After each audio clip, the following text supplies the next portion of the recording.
ಸ್ನೇಹಿತರೆ ನಮಸ್ಕಾರ. ಬೆಂಗಳೂರು ಅಂತಾರಾಷ್ಟ್ರೀಯ ಚಲನಚಿತ್ರೋತ್ಸವ ಆರಂಭ ಆಗಿದೆ. ಈ ಬಾರಿಯ ಫಿಲಂ ಫೆಸ್ಟಿವಲ್ಗೆ ಬಹುಭಾಷಾ ನಟ ಪ್ರಕಾಶ್ ರಾಜ್ ಅವರು ರಾಯಭಾರಿ ಆಗಿದ್ದಾರೆ. ಈ ಚಲನಚಿತ್ರೋತ್ಸವದ ಉದ್ಘಾಟನೆಯ ವೇಳೆ ಪ್ರಕಾಶ್ ರಾಜ್ ಕರ್ನಾಟಕದ ಮುಖ್ಯಮಂತ್ರಿಗಳ ಸಮ್ಮುಖದಲ್ಲಿ ಆಡಿದ ಮಾತುಗಳು ಈಗ ರಾಜ್ಯದಾದ್ಯಂತ ಚರ್ಚೆಗೆ ಗ್ರಾಸವಾಗಿದೆ. ಹಾಗಾದ್ರೆ ಪ್ರಕಾಶ್ ರಾಜ್ ಏನು ಹೇಳಿದ್ರು ಅನ್ನೋದನ್ನ ಈಗ ನೋಡ್ಕೊಂಡು ಬರೋಣ. ಇಂತಹ ಅದ್ಭುತವಾಗಿ ನಡ್ಕೊಂಡು ಬರ್ತಿದ್ದಂತಹ ಈ ವರ್ಷದ ಉತ್ಸವಕ್ಕೆ ಪ್ಯಾಲೆಸ್ಟೇನಿಯನ್ ಸಿನಿಮಾಗಳನ್ನ ನಮ್ಮ ಕೇಂದ್ರ ಸರ್ಕಾರ ಪ್ರದರ್ಶನ ಮಾಡಕ್ಕೆ ಬಿಡ್ತಾ ಇಲ್ಲ. ಅಂದ್ರೆ ಏನಿದು, ಇದರ ಪ್ರತಿರೋಧ ನಾವು ಹೇಗೆ ಮಾಡಬೇಕು? ಒಂದು ಸರ್ಕಾರವಾಗಿ ಮುಖ್ಯಮಂತ್ರಿಗಳಾಗಿ ನೀವು ಒಂದು ದೊಡ್ಡ ನಿಲುವನ್ನು ತಗೊಳ್ಬೇಕು ಅಂತ ಒಬ್ಬ ರಾಯಭಾರಿಯಾಗಿ ನಿಮ್ಮನ್ನು ಕೇಳ್ಕೊಳ್ತಾ ಇದ್ದೇನೆ. ಯಾಕೆಂದ್ರೆ ನಮ್ಮ ನಾಡಿನ, ನಮ್ಮ ಮಣ್ಣಿನ, ಕಣ್ಣೀರಿನ ಸಂತಸದ ಕಥೆಗಳಾದ ಹೃದಯದ ಹಣಿತೆ ಅನ್ನೋ ಒಂದು ಪುಸ್ತಕ ಬೇರೆ ಭಾಷೆಗೆ ತರ್ಜುಮೆಯಾಗಿ ಬೂಕರ್ ಪ್ರಶಸ್ತಿ ಬಂದರೆ ಸಂಭ್ರಮಿಸುವ ನಾವು ನಮ್ಮ ನೆಲಕ್ಕೆ ಇನ್ನೊಬ್ಬರ ಕಥೆಗಳನ್ನು ತರುವುದಕ್ಕೆ ಆಗೋದಿಲ್ಲ ಅನ್ನೋ ನಿರ್ಬಂಧವನ್ನು ನಾವು ಹೇಗೆ ಒಪ್ಕೊಳ್ಳಿಕ್ಕೆ ಸಾಧ್ಯ? ಇದನ್ನ ಮೊನ್ನೆ ಕೇರಳದ ಫೆಸ್ಟಿವಲ್ನಲ್ಲೂ ಮಾಡಿದ್ರು. ಆದರೆ ಅಲ್ಲಿಯ ಸರ್ಕಾರ ನಿಂತು ಆ ಪ್ರದರ್ಶನಗಳಿಗೆ ಅನುವು ಮಾಡಿಕೊಡ್ತು. ಆ ಥರದ ಒಂದು ಪ್ರತಿರೋಧವನ್ನ ಬೆಂಗಳೂರಿನ ಚಲನಚಿತ್ರೋತ್ಸವದಲ್ಲಿ ನಿಮ್ಮ ರಾಜಕೀಯದ ಹುನ್ನಾರಗಳು ನಡೆಯೋಲ್ಲ ಅನ್ನೋದನ್ನ ಕರ್ನಾಟಕ ಸರ್ಕಾರವಾಗಲಿ, ಚಲನಚಿತ್ರ ಅಕಾಡೆಮಿ ಆಗಲಿ ಪ್ರತಿರೋಧಿಸಬೇಕು, ಪ್ರತಿಭಟಿಸಬೇಕು ಅಂತ ರಾಯಭಾರಿಯಾಗಿ ನಾನು ಒತ್ತಾಯಿಸ್ತಾ ಇದ್ದೇನೆ. ಪ್ರಕಾಶ್ ರಾಜ್ ಅವರು ಅಂತಾರಾಷ್ಟ್ರೀಯ ಫಿಲಂ ಫೆಸ್ಟಿವಲ್ಗಳಲ್ಲಿ ರಾಜಕೀಯ ಕಾರಣಕ್ಕಾಗಿ ಪ್ಯಾಲೆಸ್ಟೈನ್ಗೆ ಸಂಬಂಧಿಸಿದ ಸಿನಿಮಾಗಳನ್ನ ಪ್ರದರ್ಶನ ಮಾಡಲು ಕೇಂದ್ರ ಸರ್ಕಾರ ತಡೆ ಒಡ್ಡುತ್ತಾ ಇದೆ. ಆದರೆ ಕೇರಳ ಸರ್ಕಾರವು ಕೇಂದ್ರ ಸರ್ಕಾರಕ್ಕೆ ಸಡ್ಡು ಹೊಡೆದು ಇಂತಹ ಸಿನಿಮಾಗಳನ್ನು ಪ್ರದರ್ಶನ ಮಾಡಿದ್ದಾರೆ ಅಂತ ಹೇಳಿದ್ದಾರೆ. ಇದು ನಿಜವೇ?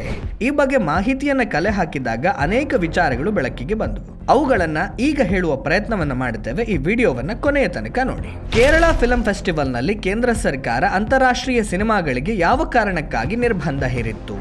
ಮೊದಲಿಗೆ ಕೇರಳ ಚಲನಚಿತ್ರೋತ್ಸವದಲ್ಲಿ ಪ್ರದರ್ಶನ ಆಗಬೇಕಾಗಿದ್ದ 19 ಅಂತಾರಾಷ್ಟ್ರೀಯ ಸಿನಿಮಾಗಳಿಗೆ ಕೇಂದ್ರ ಮಾಹಿತಿ ಮತ್ತು ಪ್ರಸಾರ ಸಚಿವಾಲಯ ಮತ್ತು ಕೇಂದ್ರ ಗೃಹ ಸಚಿವಾಲಯ ತಡೆಯನ್ನು ಒಡ್ಡಿತ್ತು.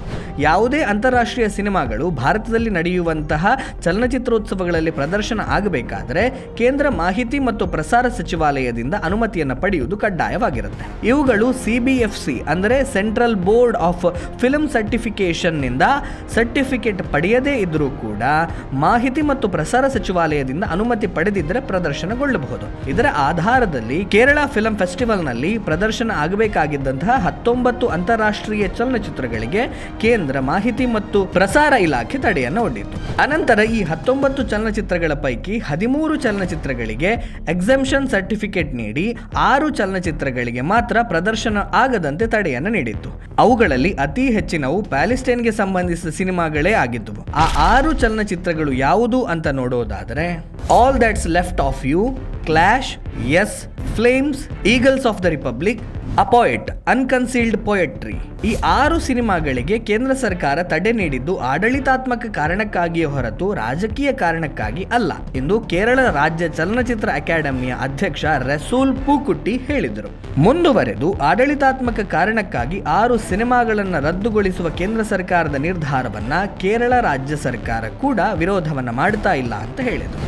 ಅಂದ ಹಾಗೆ ಮೊದಲಿಗೆ 19 ಚಿತ್ರಗಳಿಗೆ ಕೇಂದ್ರ ಸರ್ಕಾರ ತಡೆಯೊಡ್ಡಿತ್ತು ಅಂತ ಹೇಳಿದ್ದೆವಲ್ಲ, ಅದರಲ್ಲಿ ಪ್ಯಾಲೆಸ್ಟೈನ್ 36 ಸಿನಿಮಾ ಕೂಡ ಇತ್ತು. ಆದರೆ ಅನಂತರ ಈ ಸಿನಿಮಾಗೆ ಕೇಂದ್ರ ಸರ್ಕಾರ ಎಕ್ಸೆಂಪ್ಷನ್ ಸರ್ಟಿಫಿಕೇಟ್ ಕೊಟ್ಟಿತ್ತು. ಒಂದು ವೇಳೆ ಪ್ಯಾಲೆಸ್ಟೈನ್ಗೆ ಸಂಬಂಧಿಸಿದಂತಹ ಎಲ್ಲ ಚಲನಚಿತ್ರಗಳನ್ನ ಕೇಂದ್ರ ಸರ್ಕಾರ ನಿರ್ಬಂಧ ಮಾಡಿದೆ ಅಂತ ಹೇಳೋದಾದರೆ ಪ್ಯಾಲೆಸ್ಟೈನ್ 36 ಸಿನಿಮಾಗೂ ಕೂಡ ನಿರ್ಬಂಧ ಹೇರಬೇಕಾಗಿತ್ತು. ಪ್ರಕಾಶ್ ರಾಜ್ ಚಲನಚಿತ್ರೋತ್ಸವದ ರಾಯಭಾರಿ ಆಗಿದ್ದುಕೊಂಡು ಸುಳ್ಳು ಹೇಳುವುದು ಎಷ್ಟು ಸರಿ? ಚಿತ್ರನಟ ಪ್ರಕಾಶ್ ರಾಜ್ ಅವರ ನಟನೆ ಅದ್ಭುತ, ಅದರಲ್ಲಿ 2 ಮಾತಿಲ್ಲ. ಯಾವ ಪಾತ್ರಕ್ಕೂ ಅದ್ಭುತವಾಗಿ ಜೀವ ತುಂಬಬಲ್ಲ ಪ್ರತಿಭಾನ್ವಿತ ನಟ.